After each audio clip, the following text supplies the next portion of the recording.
नमस्कार, आप देख रहे हैं के भारत न्यूज और मैं हूं आपके साथ कैफ खान। यूपी का बाहुबली एमएलए मुख्तार अंसारी, वो मुख्तार अंसारी जिस पे दर्ज है दर्जनों क्रिमिनल केस। मैं बात कर रहा हूं यूपी के बाहुबली नेता मुख्तार अंसारी की, जो फिलहाल अभी जेल में बंद है। बताते हैं, जब मुख्तार अंसारी का कारवां निकलता था तो लाइन से 19-20 एसयूवी गुजरती थी। सारी गाड़ियों के नंबर 786 से खत्म होते थे। किसी की भी क्या मजाल थी कि पूरे शहर का भारी ट्रैफिक उन्हें 2 मिनट के लिए भी रोक सके। मऊ में पिछले 5 बार से विधायक मुख्तार अंसारी के परिवार का भी एक अलग गौरवशाली इतिहास रहा है, मगर इसके बावजूद मुख्तार जुर्म के रास्ते पर चल पड़ा। 40 से ज्यादा मुकदमे सिर पर ले लिए, जिसके चलते वो पिछले 13 सालों से जेल में बंद है। और तो और जितने मुकदमे उतने ही ज्यादा मुख्तार के दुश्मन। यूपी के मऊ की कहानी भी बहुत अजीब है। बीते 5 बार से जो उनका विधायक है वो पिछले 13 सालों से जेल में बंद है।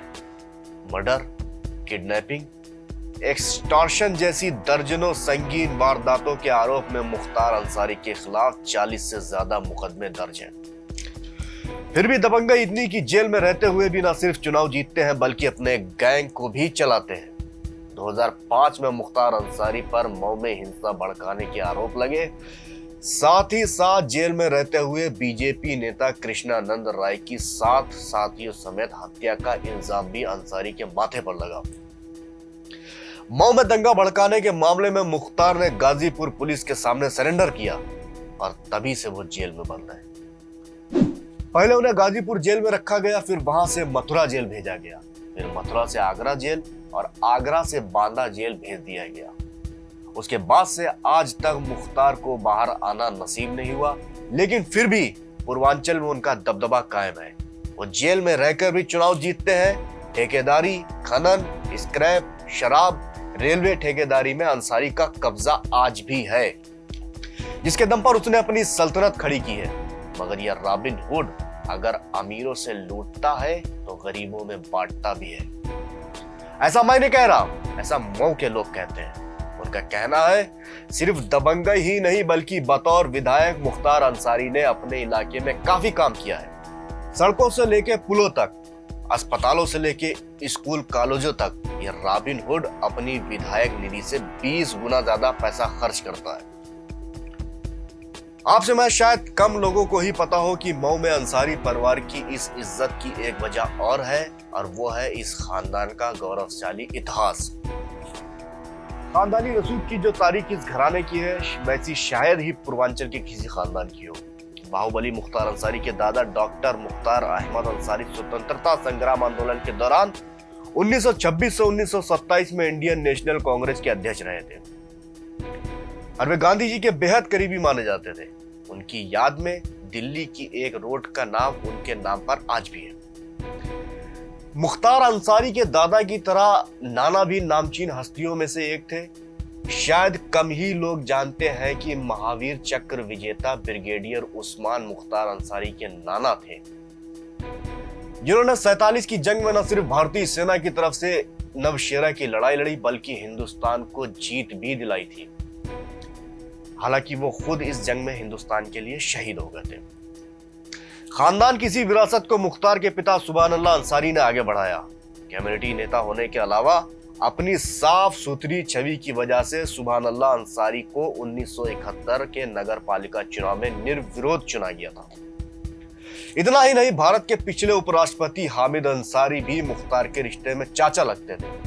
मुख्तार अंसारी के बेटे अब्बास अंसारी, जो भले राजनीति के ना सही मगर शॉट गन शूटिंग के इंटरनेशनल खिलाड़ी हैं। दुनिया के टॉप 10 शूटरों में शुमार अब्बास न सिर्फ नेशनल चैंपियन रह चुके हैं बल्कि दुनिया भर में कई पदक जीतकर देश का नाम भी रोशन कर चुके हैं। जब पूर्वांचल में 1970 के दौर में कई सरकारी योजनाएं लाई गई तो उनके ठेके हथियाने की होड़ में कई गैंग उभरने लगे। मुख्तार मुकुंद सिंह के गैंग से ताल्लुकात रखता था, दूसरी तरफ साहिब सिंह का गैंग था। सैदपुर में एक प्लॉट को लेकर दोनों गैंग्स की भिड़ंत हुई और यहीं से दुश्मनी शुरू हो गई। 2002 में ब्रजेश सिंह और मुख्तार अंसारी की भयानक लड़ाई में मुख्तार गैंग के 3 लोग मारे गए। ब्रजेश सिंह जख्मी हो गया और उसके कुछ वक्त बाद मरने की खबर फैला दी गई, लेकिन महीनों तक किसी को कानो कान खबर नहीं हुई कि ब्रजेश सिंह अभी भी जिंदा है। 2005 में मुख्तार जेल में था जब कृष्णानंद राय को उसने जेल से ही खुली सड़क पर मरवा दिया था। AK-47 से करीब 400 गोलियां चली और कृष्णानंद राय समेत 7 लोग मारे गए। उन 7 लाशों पर 67 गोलियों के निशान थे। दिन दहाड़े ऐसी घटना से बीजेपी के खेमे में दहशत फैल गई। FIR दर्ज हुई, लेकिन वहां के SP ने इस मामले में कुछ भी करने से इनकार कर दिया। और तो और बीजेपी के कुछ बड़े नेताओं की मांग के बावजूद सरकार CBI जांच कराने से कतरा रही थी।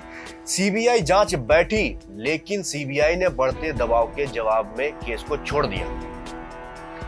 फिर कृष्णानंद राय की पत्नी ने दोबारा FIR फाइल की और 2006 में जांच दोबारा शुरू हो पाई। जांच के बाद शशिकांत राय, जो इस पूरे मामले में गवाह थे, उनकी भी गोली मारकर हत्या कर दी गई। बता दें, गवाह शशिकांत राय ने मुख्तार और उसके साथी मुन्ना बजरंगी के गुर्गों की पहचान कर ली थी, लेकिन इस मामले को पुलिस ने आखिरकार आत्महत्या करार दिया और मामला रफा दफा हो गया। फिलहाल मुख्तार अंसारी और ब्रजेश सिंह दोनों जेल में हैं और बाहर पूर्वांचल इलाके में थोड़ी शांति है। हालांकि चचा लोग की लोक कथाओं के अनुसार दोनों जेल में अपनी मर्जी से टिके हैं। 2008-2009 में इनकी दुश्मनी अपनी चरम सीमा पर थी, इसलिए इनके लिए जेल सुरक्षित जगह बन गई। गैंगस्टर की कहानी बड़े चटकारे लेकर सुनने वाले लोग और एक्सपर्ट बताते तो यही है कि उस दौरान अगर दोनों में से कोई एक बाहर आ जाता तो दूसरा उसे पक्का ठुकवा देता। फिलहाल मार्च 2016 में ब्रजेश सिंह रिकॉर्ड वोटर से जीतकर यूपी में MLC हो गया। उधर मुख्तार अंसारी कौमी एकता दल का BSP में विलय कर विधायक बन गए।